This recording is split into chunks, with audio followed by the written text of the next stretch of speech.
Mod I ni ar bymtheg yn lodes Landeglon, aeth hogyn wyl pant gareg am calon I o'n bron. Ni welais lanc erioed yn foes, mor hardd ei wedd, mor hir ei goes. Fe gwelais yn y farchnad yn y gwnt o brythyn bras, roedd bonc yn ei gerddediad a hwyl yn ei lyged glas.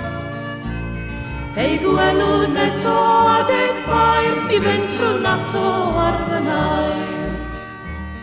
A beth oedd wedi twrtho, be caid i'r union siawns, a'i gofyn am gan sboncio ar hyd y stryd mewn dawns. A'i ynte dweud fy morwyn ffôn, hoffet gisan yn ei gol.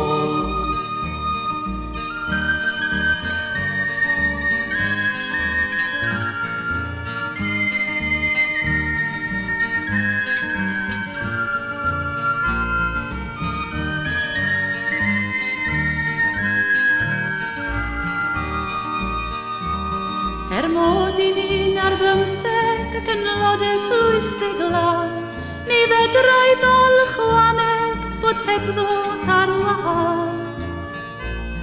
Mae'n meddwl am bod gyda gyd fel meddwl am y seithfed nef. Beth rawn ni am ei gwmni rhyw noson loer ganwen, ei fraich yn dyn amdanau a'i ysgwydd dan fy mhen. Y ser yn gawod uwch bob llwyn a eiriau fel ar wefus hwyn. Wel mae'r I fach plaid poeni, ni drefnau gyda hyn, I tithau gael ei gwmni wrth lwybrau serch y llyn. Ond paid ti erliw gwna di'n siŵr, sna ddawntau I ti nhw. Ni wnai bydd egliw, na na'n siŵr, os nad o'n hario.